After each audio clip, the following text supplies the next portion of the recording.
Jadi selain tabletnya ini ada beberapa aksesoris yang udah ada yang gue beli, ada yang dikirimin sama Huawei. Tapi untuk saat ini Huawei masih memilih menggunakan Android. Oke, jadi itu alasannya kenapa masih based on Android. Oh, diguncang-guncang, gue agak deg-degan sini. Lepas.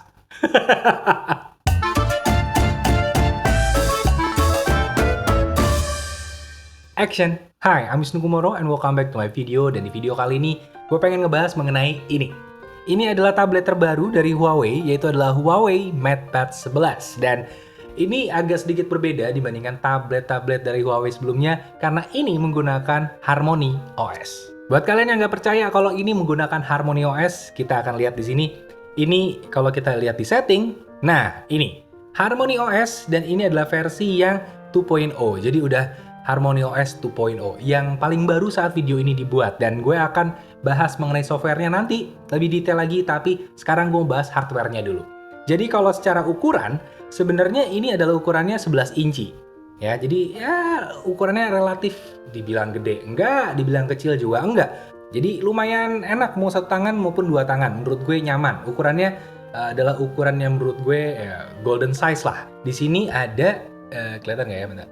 Di sini ada mikrofonnya, ada 3, 1, 2, 3, dan ada satu lagi di bagian bawah kamera sini. Jadi total ada 4 mikrofonnya, dan untuk speakernya di sini juga ada 4 ya. Ada 1, 2, 3, 4, ada di tiap 2 sini dan 2 di sini. Dan itu semua speakernya bekerja sama dengan Harman Kardon. Ya, ada tulisannya di sini, Harman Kardon. Dan kita akan bahas mengenai layarnya sekarang. Untuk layar, ini layarnya adalah 11 inci seperti yang tadi gue bilang, dan ini resolusinya agak unik karena resolusinya adalah 2K. Ini detailnya gue kasih lihat di sini ya. Untuk ukuran layarnya itu adalah 2560 kali 1600 pixel ya. Dan ini tipenya adalah TFT LCD IPS dengan screen to body ratio-nya 86%. Kemudian untuk bagian dari prosesor, ini yang cukup menarik buat gue karena ini menggunakan prosesor Snapdragon 865.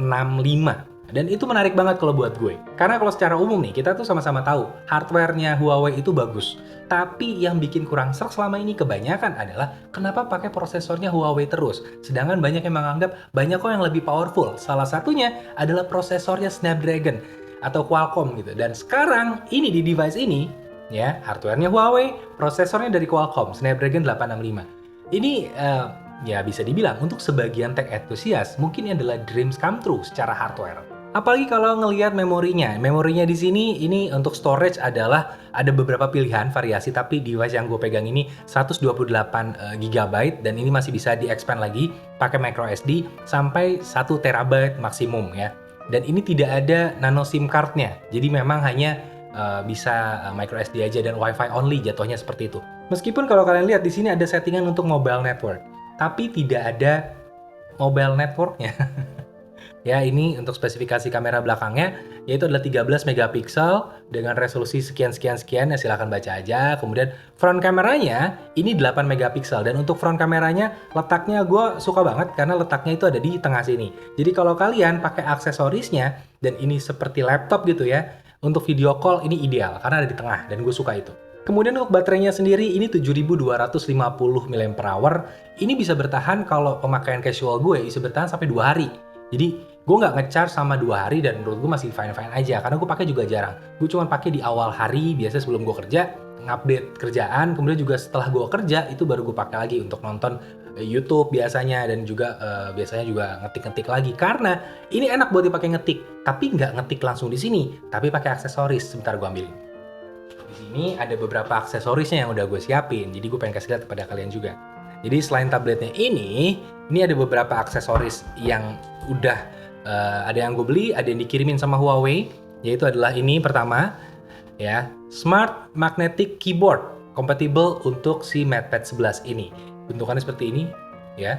Dan ini magnet, ditempelnya dengan magnet aja, bukan lem, ya. Dan ini full magnet, jadi kalau kalian mau lepas ya gampang gitu. Dan tempel ya tinggal tempel aja karena magnet. Dan apakah ini kuat? Nih kita buktikan. Nih kasih lihat ya. Ini gua angkat nih. Tuh. Ya. Oh, diguncang-guncang. Gua agak deg-degan sini. Lepas. Jadi keguncangnya jangan kenceng-kenceng ya. Keguncangnya jangan kenceng-kenceng. Bisa lepas. Tapi kalau keadaan normal begini doang mah aman dah ya. Keadaan normal ya. Keadaan normal, nggak diguncang-guncang mah aman. Tapi kalau diguncang mah lepas. Deg-degan saya barusan. Kemudian kalau ini mau didiriin seperti laptop ya tinggal ditempel aja ujungnya ke bagian sini karena ini magnetik. Ini juga tuh ada dua posisi, bisa ke sini, bisa ke sini. Dan ketika dicolokin, ini akan mengaktifkan Bluetooth secara otomatis. Sebenarnya koneksinya via Bluetooth dan ketika udah begini tinggal taruh aja dan tinggal ngetik gitu. Nah, ini gue contohin buat ngetik. Misalkan ngetik Wisnu Moro. Set connect. Ya, ini nyari tentang gue ya, berita-berita gue ada semua di sini. Dan ini enak banget kalau dipakai ngetik sebenarnya. Gue sih nyaman, meskipun memang gue tidak terbiasa untuk ngetik di keyboard sekecil ini. Satu hal yang gue kurang nyaman sebenarnya dari keyboardnya adalah ini menambah bobot secara signifikan kalau menurut gue. Bobotnya jadi terasa lebih berat secara signifikan karena memang keyboardnya ini entah kenapa cukup berat ya. Cuman kalau kalian mau bener-bener ngerasain experience secara full, gue sarankan ya kalian punya si ininya, keyboardnya ini atau case keyboardnya ini. Dan kemudian ada yang lain lagi aksesorisnya, yaitu adalah si M Pencil ini. Ini adalah M Pencil pertama gue. Gue nggak pernah punya sebelumnya dan ini gue beli dari salah satu toko authorized sellernya Huawei gitu. Jadi harusnya sih ini official nggak sih? Iya kan? Nah, ini adalah pennya, ya. M Pencilnya. Sorry, ini bukan pen ya, tapi pensil. Ya. Ini kayak gini. Ya, kemudian dan di dalam kotaknya ini ada isinya lagi nih seperti konektor dari pensilnya. Seperti yang bisa kalian lihat di sebelah tuh.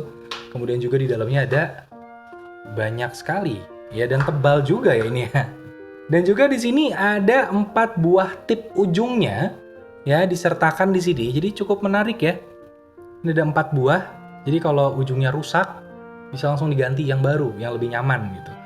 Kali aja kalian hardcore cetuk-tuk gitu kan, buat main dart. Ya, atau kalian serut beneran, teman-teman namanya pensil. Ya. Kalau rusak bisa diganti ya. Dan untuk menghubungkan M Pencil ini ke tabletnya, kalian bisa tempelin dulu si pensilnya di sini, ke konektor yang bentuknya aneh ini, dan ini USB Type-C-nya dicolokin ke tabletnya. Sip, dah.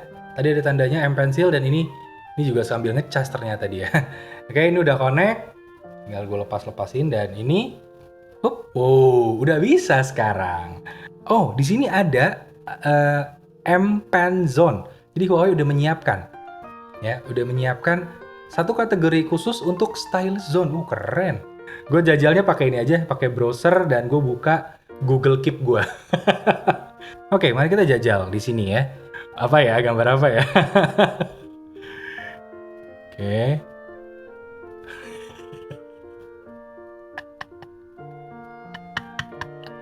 Wait, belum selesai. Tuh, gitu ceritanya nih kakinya. Ya, kakinya langsing karena sering ikut fitness sih. Gambar gue jelek banget. Wah, ini bener-bener sih kalau setiap konten gambar gue nyerah sih, udah hapus. Nyerah. Tapi yang jelas ini responsif banget ya. Ini enak banget bahkan untuk pemakaian menggunakan aplikasi via web. Bukan aplikasi yang bener-bener native aplikasi loh. Ini hanya via web dan tetap responsif. Jadi menurut gue, wow. Ini adalah sebuah aksesoris yang berguna banget untuk tablet ini menurut gue. Dan bentar, ini gue rapiin dulu ya mejanya biar nggak terlalu berantakan. Oke, udah bersih. Dan di sini gue pengen ceritain lebih lanjut mengenai user experience gue memakai tablet ini. Well, actually gue udah pakai ini beberapa minggu sebelum kalian nonton video ini atau sebelum gue publish video ini. Jadi gue udah pakai beberapa minggu dan gue udah terbiasa. Ada beberapa hal yang gue suka, ada beberapa hal yang menurut gue aneh dari tablet ini. Gue mulai dari yang aneh dulu. Kalian kalau ngecek ini di benchmark application, mungkin akan notice ini menggunakan OS Android 10. Ya, Android 10. Dan memang secara tampilan, secara perasaan gue ya, user experience-nya, ini terasa benar-benar seperti MUI aja yang selama ini dengan tampilan yang lebih keren. Ya gitu aja, itu yang gue rasain. Karena bagaimana cara gue menginstal aplikasi, dan aplikasi yang terinstall di sini semuanya adalah aplikasi Android. Jadi kalau ada orang yang secara awam bilang Harmony OS itu beda sama Android, well, ada benar dan ada enggaknya sebenarnya. Dan gue akan bahas itu sedikit aja karena ini sebenarnya detail banget. Jadi sebenarnya Huawei di website officialnya, ini di operating system, ini ada petunjuk untuk kalian yang pengen lebih kenal tentang Harmony OS 2.0. Dan di sini kalau kalian buka, di sini kalian bisa lihat sebenarnya Harmony OS itu bisa terintegrasi dengan banyak OS. Nggak cuma Android, tapi banyak OS. Karena seperti yang kalian lihat di sini ada TV, ada smartwatch, ada ini dan ada laptop juga, dan laptopnya Huawei itu pakai Windows. Tapi kok bisa terintegrasi disebut sebagai Harmony OS? Itu kok bisa begitu sih? Karena ternyata setelah gue baca-baca lagi, nggak cuma dari website ini, tapi juga dari beberapa yang lebih rinci, misalkan kayak GitHub dan lain-lain. Di sini apa sih sebenarnya Harmony OS itu? Di sini kalian bisa lihat nih, gue tandain beberapa bagian ya. Di sini Harmony OS memiliki 3 layer arsitektur. Ada di bagian core-nya, ada second layer-nya di basic service-nya, dan lapisan ketiga ada di program framework-nya. Kemudian ini bisa digunakan di layar lebih besar, di PC, di mobil, dan different equipment lainnya. Oke?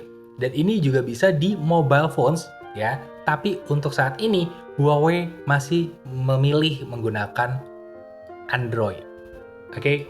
Jadi itu alasannya kenapa masih based on Android, bahkan nih Android 10 kalau gue lihat di aplikasi Geekbench ini tadi. Ya, gue kasih lihat kepada kalian. Jadi jangan kaget kalau ini kok masih Android. Well, saat ini, tahapan ini memang masih Android. Dan lagi, ada perbedaan antara Harmony OS dan ada satu lagi yang disebut dengan Open Harmony. Ini seperti yang di sini, ini adalah Open Harmony. Apa itu Open Harmony? Ini berbeda sama Harmony OS. Bedanya adalah Harmony OS itu seperti layer tersendiri yang ditempelkan ke tiap OS, misalkan ke Windows, ke Android, dan lain-lain, supaya bisa terintegrasi. Jadi kalau kalian punya device Huawei, entah itu tablet, entah itu handphone, entah itu laptop misalkan, mau sharing data, itu seamless banget, padahal operating systemnya beda, gitu. Itu adalah Harmony OS. Tapi kalau Open Harmony, ini berbeda lagi. Ini adalah benar-benar open source system yang silahkan kalian mau kembangkan ke arah mana. Makanya si tablet ini ya, tablet ini menggunakannya Harmony OS 2.0, bukan Open Harmony. Karena Open Harmony tidak untuk consumer device seperti ini. Open Harmony baru sampai di tahap untuk developer dan untuk dikembangkan ke banyak developer. Jadi memang belum, gue sebutnya ya, belum matang, benar-benar matang. Belum. Tapi secara ekosistemnya Huawei internal, ini Harmony OS sudah matang sekali. Bayangkan kalau kalian punya laptopnya Huawei, tabletnya Huawei, handphonenya Huawei, smartwatchnya Huawei, semuanya device-nya Huawei, kalian akan nyaman banget, seamless banget. Tapi itu juga jadi hal yang aneh. Karena kalau kalian nggak punya, atau baru punya tabletnya aja, ya akan terasa tidak optimal yang tadi gue bilang. Kalian ngerasanya kayak, ini kok kayak tabletnya Huawei yang udah-udah. Ya itu dia, karena kalian tidak nyemplung langsung ke ekosistemnya. Well, ini adalah sebuah challenge sebenarnya buat Huawei. Seberapa bisa Huawei menyeret orang-orang ini ya, ditarik masuk ke ekosistemnya mereka? Ya, akan sulit sebenarnya. Terus gue juga pengen menjawab satu pertanyaan yang mungkin ada di kepala kalian, yang terbiasa dengan Google, terbiasa dengan YouTube, misalkan mau nonton YouTube di sini gimana? Karena nggak ada aplikasinya. Betul, tidak ada aplikasinya. Tapi kalau kalian biasa nonton YouTube dari laptop, di laptop juga jarang yang pakai aplikasi. Biasanya kalian pakai browser. Dan di sini gue juga pakai browser. Jadi sebenarnya kalau kalian biasa buka laptop dan nonton dari browser, sebenarnya tidak banyak berbeda gitu. Apalagi kalau kalian pakai aksesoris yang kayak gini gitu. Misalkan gue giniin ya, hop, itu.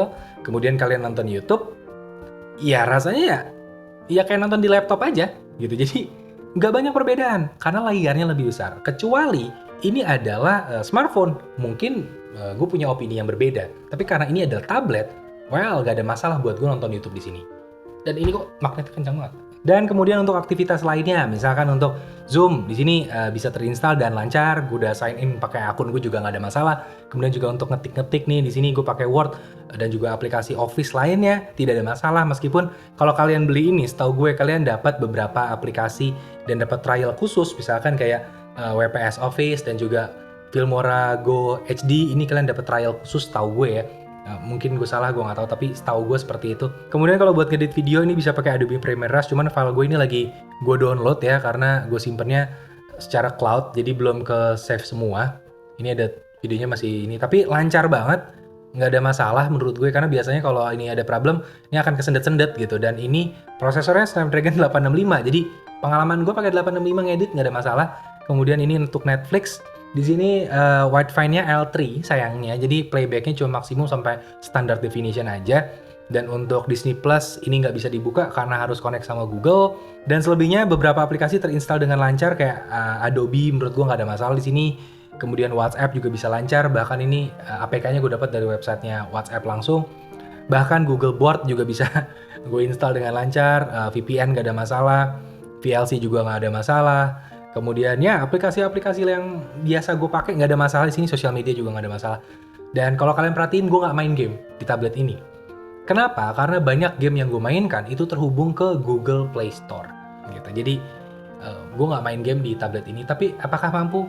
Snapdragon 865 mampu banget, RAM-nya 6GB, mampu banget. Jadi main game gak ada masalah di sini, layarnya juga bagus. Sekali lagi, banyak banget potensi dari tablet ini, tapi kendalanya di situ lagi. Memang harus menunggu waktu. Secara hardware, yang tadi gue bilang di awal, ini bagi sebagian tech enthusiast adalah dreams come true. Pakai Snapdragon, hardware-nya Huawei, layarnya bagus, bentuknya oke, desainnya oke, aksesorisnya lengkap gitu. Cuma memang secara software, memang harus lebih sabar. Apalagi kalau kalian baru pakai satu produk doang, bukan sebuah ekosistem. Kecuali kalian pakai sebuah ekosistem, enjoy it. Ya, kalian akan nyaman banget, tapi kalau masih satu produk doang, well, agak lebih bersabar kalau menurut gue. Jadi ya kalian bisa nabung untuk beli perangkat lain ekosistemnya Huawei, atau mengakali bagaimana caranya mengoptimalkan tablet ini. Kalau gue sih sejauh ini, gue seneng pakai ini untuk aktivitas konten kreator kalau menurut gue. Untuk kreativitas, untuk nulis skrip, untuk apa, ini akan gue pakai. Tapi kalau untuk multimedia, karena gue doyan nonton streaming, dan ini tidak optimal buat gue nonton streaming, kayaknya gue nggak pakai tablet ini untuk nonton streaming. Dan ya paling sekian untuk video kali ini. Ya, kalau kalian suka dengan videonya, silahkan like dan subscribe. Dan kalau kalian suka banget, silahkan di-share ke teman-teman kalian. Ini adalah curhat gadget gue terhadap device ini, ya, Huawei MatePad 11. Dan kalau kalian ada masukan atau apapun, sekali lagi, silahkan tuliskan di bagian komen. Gue pengen tahu bagaimana opini kalian tentang channel ini. Jangan lupa buat follow Instagram gue dan juga sosial media gue yang lainnya, ada di deskripsi. Dan Wisnu Kumoro pamit. Dadah!